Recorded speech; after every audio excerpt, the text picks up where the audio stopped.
अस्सलामुअलैकुम, बोल news headquarter से खुशामदीद। मैं हूँ सैयद रजी, मैं हूँ सुमैया रिजवान और मैं हूँ बुशरा हक। हेडलाइंस आप जान चुके हैं। सबसे पहले बात करेंगे नई वफाकी काबीना की तश्कील की, जो कि मुकम्मल हो गई है। मुख्तलिफ वुज़रा को हल्फ उठाने के बाद कलमदान सौंप दिए गए। कई वुज़रा ने हल्फ बर्दारी के फौरन बाद ही चार्ज संभाल लिया। नई वफाकी काबीना की तश्कील मुकम्मल हो गई है। मुख्तलिफ वुज़रा को हल्फ उठाने के बाद कलमदान सौंप दिए गए हैं और कई वुज़रा ने हल्फ बर्दारी के फौरन बाद ही चार्ज भी संभाल लिया है।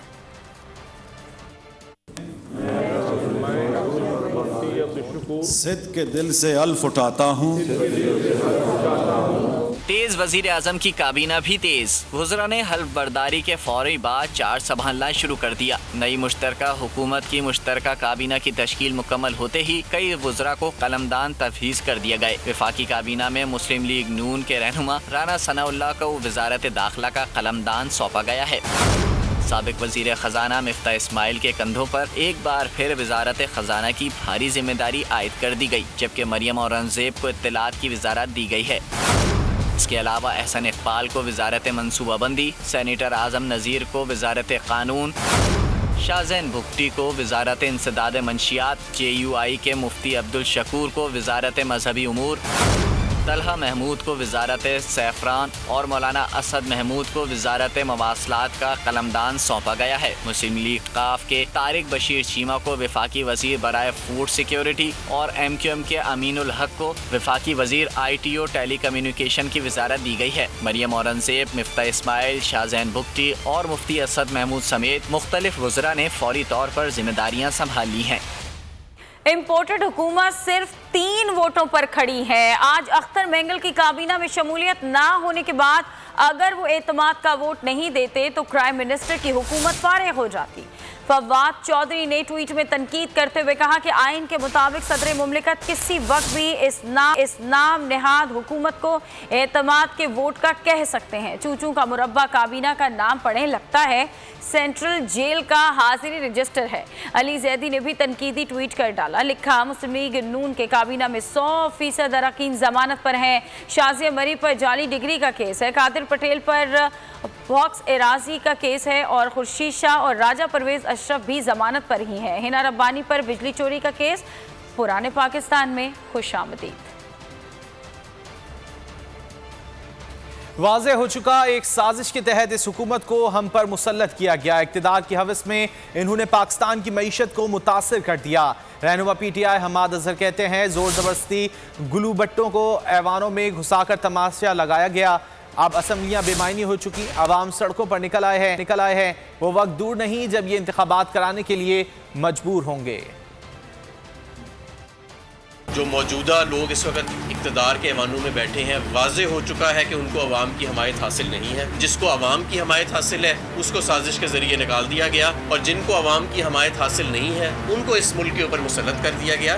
ये रजीम चेंज की ना दुनिया में कहीं कामयाब हुआ है, ना ये पाकिस्तान में कामयाब होगा। अवाम के सब्र को ज़्यादा आजमाना नहीं चाहिए। सारी चीज़ें जो है उनको बेहंगम कर दी है। मईशत जो है उसके अंदर भी नुकसान हो रहा है। मैं समझता हूँ कि ये जो इक़्तिदार की हवस में इन्होंने मुल्क की खुद मुख्तारी पे, मुल्क की मईशत पे जो हमला किया है, मुल्क को एक नारकी की तरफ ले जाने की कोशिश कर रहे हैं। पूरे मुल्क का बेड़ा गर्क करने को तैयार हैं, लेकिन इंतखाबात नहीं करा रहे, क्योंकि पता है इंतखाबात कराए तो इमरान आ जाएगा। मैंने ये बताना चाहता हूँ कि अब वो वक्त ज़्यादा दूर नहीं है कि आपको इंतखाबात कराने पड़ेंगे, आपको खुद कराने पड़ेंगे और बहुत जल्दी कराने पड़ेंगे। और वज़ीर आज़म शहबाज शरीफ ने वफाकी काबीना का इजलास तलब कर लिया। वफाकी काबीना का इजलास कल सुबह 10 बजे होगा। मौजूदा हुकूमत का ये पहला काबीना का इजलास होगा। इस इजलास में वज़ीर आज़म सेक्रेटेरिएट में ये इजलास होगा और पहले इजलास में वज़ीर आज़म वुज़रा को पॉलिसी गाइडलाइन देंगे।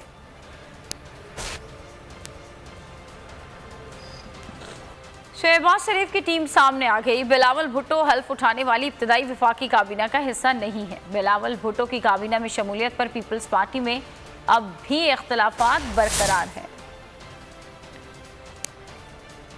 शहबाज शरीफ की वफाकी काबीना हल्फ बर्दारी की तकरीब। शहबाज शरीफ अपनी टीम सामने ले आए, बिलावल भुट्टो को मना ना पाए। बिलावल हल्फ बर्दारी की तकरीब में तो शरीक हुए मगर हल्फ ना उठाया। बिलावल भुट्टो की काबीना में शमूलियत पर पीपल्स पार्टी में इख्तलाफात बरकरार हैं। नून लीग बिलावल भुट्टो की बतौर वजीर खारजा काबीना में शमूलियत की ख्वाहिशमंद थी। पीपी की सीनियर क़यादत बिलावल की काबीना में शमूलियत के मुखालिफ हैं। सीनियर्स ने मौक़िफ़ अपनाया कि जुल्फ़िकार अली भुट्टो जब वजीर खारजा बने तब पीपी नहीं थी। ज़राए के मुताबिक बिलावल भुट्टो की काबीना में शमूलियत के मामले पर दोबारा मुशावरत होगी।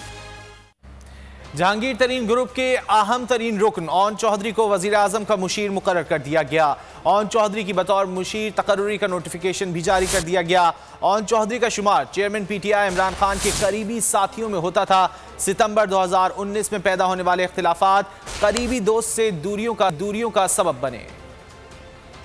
कल तक जो था इमरान खान का हम कदम, आज शहबाज शरीफ के लिए हुआ बहुत ही अहम। वजीर आजम के मुशीर ओन चौधरी तरीन ग्रुप के अहम तरीन रहनुमाओं में एक हैं। इमरान खान के दस्ते राज थे, करीबी रवाबित के बायस चर्चे में थे। इमरान खान की शादी की तकरीब हो या दीगर अहम मौके, कोई शख्स इमरान खान के करीब था तो वो ओन चौधरी ही था। 2018 के आम इंतखाबात के बाद सियासी करियर का आगाज़ किया। पीटीआई सेक्रेटेरिएट में खिदमात अंजाम दी। बनीगाला में कायम सेक्रेटेरिएट में भी जिम्मेदारियां निभाईं। बाद में उन्हें वज़ीर आला उस्मान बुज़दार का मुशीर मुकर्रर किया गया। 13 सितंबर 2019 को बाज़ इख्तिलाफात के बायस बुज़दार ने ये ओहदा छीन लिया और यही वो इक़दाम था जिसने ओन चौधरी को पार्टी से दूर कर दिया। ओन चौधरी जहांगीर तरीन ग्रुप के साथ सरगर्म रहे। पीटीआई से बगावत हो या पीडीएम से रवाबित, ओन चौधरी अहम फैसलों का हिस्सा भी बनते रहे। और लीगी रहनुमा राना सलाउल्लाह ने वजीर दाखिला का हल्फ उठाते ही अपने खिलाफ 15 किलो हेरोइन के मुकदमे की तहकीकात का इंदिया दे दिया है। कहा आम आदमी हो या फिर इमरान खान, जिस पर भी करप्शन साबित हुई वो कानून के कटहरे में होगा। किसी को बिला जवाज गिरफ्तार नहीं करेंगे, ना ही इंतकामी कार्रवाई होगी। हर काम कानून के दायरे में होगा। नए वजीर दाखिला राना सनाउल्लाह की मीडिया से गुफ्तगू। कहा तहकीकात के दौरान अगर इमरान खान पर भी इल्ज़ाम साबित हुआ तो उन्हें भी गिरफ्तार किया जाएगा। आम आदमी हो या इमरान खान, जिस पर भी करप्शन साबित हुई वो कानून के कटहरे में होगा। राना सनाउल्लाह ने अपने खिलाफ 15 किलो हेरोइन के मुकदमे की तहकीकात कराने का भी इंदिया दे दिया। फॉरेन फंडिंग केस में पीटीआई के वकील ने इलेक्शन कमीशन नामुकम्मल होने पर एतराज़ उठा दिया। वकील अनवर मंसूर ने कहा कि इलेक्शन एक्ट 2017 के मुताबिक कमीशन के तमाम अरकान का होना लाजमी है। इस्लामाबाद हाई कोर्ट ने जो ऑब्जर्वेशन दी वो बदकिस्मती है। जिन बातों पर दलाइल नहीं दिए गए थे वो भी हुक्मनामे में शामिल कर दी गई। हर जगह फॉरेन फंडिंग का जिक्र होता है जबकि केस ममनुआ फंडिंग का है।